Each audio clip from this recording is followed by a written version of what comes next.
রামপুরহাটের নিজের বাড়ি থেকে উদ্ধার হল প্রাক্তন বিধায়ক আশিস বন্দ্যোপাধ্যায়ের ঝুলন্ত দেহ।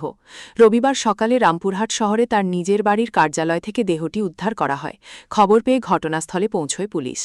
আশিস বন্দ্যোপাধ্যায় রামপুরহাটের 5 বারের বিধায়ক ছিলেন। রামপুরহাট কলেজের প্রাক্তন শিক্ষক আশিস তৃণমূল সরকারের আমলে একাধিক দফতরের মন্ত্রীর দায়িত্ব সামলেছেন। পাশাপাশি ডেপুটি স্পিকার পদেও ছিলেন তিনি। চলতি বিধানসভা নির্বাচনে পরাজিত হন আশিস। পুলিশ সূত্রে জানা গিয়েছে তার ঘর থেকে একটি সুইসাইড নোটও উদ্ধার হয়েছে। ঘটনার তদন্ত শুরু করেছে পুলিশ। সকালেই খবর পেয়ে এসেছি, একটু জোরে সকালেই খবর পেয়ে এলাম। এতদিনের একটি রাজনৈতিক জীবন এভাবে চলে যাবে ভাবিনি। যাই হোক, খুবই দুঃখজনক ঘটনা। এতদিনের প্রশাসনে ছিলেন, তার রাজনৈতিক জীবন শেষ সময়টা এইভাবে যাবে এটা মনে করি। কিন্তু এই ধরনের ঘটনা যে উনি ঘটালেন এই বয়সে, কি মনে হয়? আমরাও তো আশ্চর্য যে এরকম একটা দীর্ঘ জীবন রাজনীতি, তাদের কাছ থেকে শেখা। মতাদর্শ আলাদা হতে পারে, কিন্তু তাদের কাছেই তো শিক্ষা, আমাদের গুরুজন শিক্ষক। ফলে এভাবে চলে যাবে কেউই ভাবেনি। কারণ কী ভাবছে? ময়নাতদন্ত না হলে তো প্রকৃত ঘটনা বুঝতে পারা যাবে না। তবে অস্বাভাবিক মৃত্যু এইটুকুই বলতে পারি। সেটা পারিবারিক লোক যারা পরিবারে আছে তারাই বলতে পারবে কি কারণ, এটা যদি হয়ে থাকে।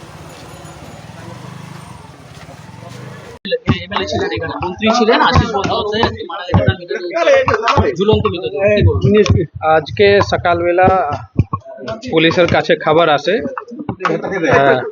অভিষেক ব্যানার্জি আলিয়াস সোমু উনি খবর দেন কি যে প্রাক্তন বিধায়ক বা প্রাক্তন ডিপ্টি স্পিকার ছিলেন মাননীয় আশিস ব্যানার্জি, কি ওনার একটা ঝুলন্ত অবস্থায় দেহ ওনার বাড়ি যে প্রেমাইজ আছে ওখানে আছে। পুলিশ ওখানে যায়, গিয়ে দেখে কি যে রুম আছে, রুমের দুটো দরজা আছে, দুটোই দরজা ভিতর থেকে বন্ধ আছে। উইটনেস और বাড়ির লোকের প্রেজেন্সে ভিডিওগ্রাফির আয়তায় পুলিশ সে দরজাটা ভেঙে ভিতরে ঢুকার পরে দেখে কি যে আশিস ব্যানার্জি ওনার দেহে একটা নাইলন রোপ ইয়েলো কালারের দড়ির সঙ্গে পাংখার সঙ্গে বাঁধা ঝুলন্ত অবস্থায় আছে। বডিটাকে নামানো হয় প্রসিজার ফলো করে। ওখানে পাশেই দুটো হ্যান্ড রিটার্ন নোট পাওয়া গেছে, যেখানে অ্যাপারেন্টলি লেখা আছে কি nobody is responsible for my death, আমার মৃত্যুর জন্য কেউ দায়ী নেই। পুলিশ যা প্রসিজার আছে, যেহেতু এটা আনন্যাচুরাল ডেথ কেসে ইনকোয়েস্ট অ্যান্ড পোস্টমর্টম করা ম্যান্ডেটরি আছে, সেই পদ্ধতিটা চলছে। এখন বডিকে ওখান থেকে সম্মানভাবে Rampurhat government medical college and হসপিটালে রিমুভ করা হয়েছিল। ওখানে ইনকোয়েস্ট প্রসিডিংস চলছে অ্যান্ড ময়নাতদন্ত হচ্ছে। আমরা খতিয়ে দেখছি ব্যাপারটা কি কারণে উনি এই যে প্রাইমা পেশি যে বুঝে যাচ্ছে সুসাইড করেছেন, কি কারণে করলেন, কি আছে ব্যাপারটা, সেটা নিয়ে ইনকোয়ারি আমরা করে দেখছি। না, এখানে সোমোটো কেস মানে কি? মানে আশিস বন্দ্যোপাধ্যায়ের মৃত্যুতে কোনো শতপ্রণোদিত মামলা কি করছেন আপনারা? না, পুলিশের কাছে কোনো অভিযোগ বা সেরকম কিছু ছিল না। যেহেতু একটা ডেড বডি এরম পাওয়া গেছে, স্বাভাবিক আইনি যে প্রক্রিয়া আছে সেভাবে এরম ঘটনাগুলিতে যেহেতু আনন্যাচুরাল ডেথ একটা থাকে, এটা ন্যাচুরাল ডেথ নয়, তাহলে ইনকোয়েস্ট অ্যান্ড পোস্টমর্টম করতে গেলে একটা ইউডি কেস যাকে বলা হয় আনন্যাচুরাল ডেথ কেস, সেটা করতে হয়, সেটা আমরা করেছি। সাইগুল হোসেন অ্যারেস্ট হয়েছে, তার কাছ থেকে বেশ কিছু বিদেশি মুদ্রাও পাওয়া গেছে।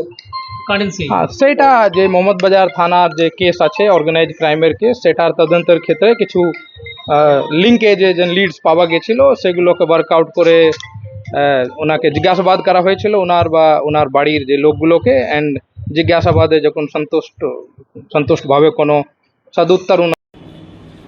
দেখুন, যে কোনো মৃত্যুই বেদনাদায়ক। আশিস ব্যানার্জির মৃত্যু অত্যন্ত দুঃখজনক ঘটনা। আমরা পরিবারের প্রতি সমবেদনা জানাচ্ছি এবং আশিসবাবুর এই আত্মহত্যার কারণ জানতে নিরপেক্ষ তদন্তের দাবি জানাচ্ছি। পুলিশ তদন্ত করুক, প্রয়োজনে কোনো নিরপেক্ষ এজেন্সিকে দিয়ে তদন্ত করানো হোক। কেন জীবনের শেষ প্রান্তে এসে একজন 25 বছর বিধায়ক থাকা একটা ব্যক্তি কেন আত্মহত্যা করলেন, কেন তাকে আত্মহত্যা করতে হলো, এ নিয়ে স্বাভাবিকভাবেই প্রশ্ন আসছে। আমরা এই ঘটনার প্রকৃত কারণ জানতে চাই। বীরভূমের মানুষ জানতে চায় একটা মানুষকে কেন আত্মহত্যা করতে হলো। আমরা আমাদের দিক থেকে আশিসবাবু পরাজিত হয়েছিলেন, 25 বছর বিধায়ক ছিলেন। আমি নিজে গিয়ে তার বাড়িতে প্রণাম করে এসেছিলাম। যেদিনকে গেছিলাম মনে হয়নি যে তিনি আত্মহত্যা করতে পারেন, কিন্তু আজকে তাকে আত্মহত্যা করতে হয়েছে। দলীয় কিংবা তার পারিবারিক কোনো কারণ আছে কিনা তদন্ত করতে হবে। আমরা মনে করছি এই ঘটনার পিছনে অনেক কারণ আছে, সেই কারণগুলো সামনে আসা উচিত।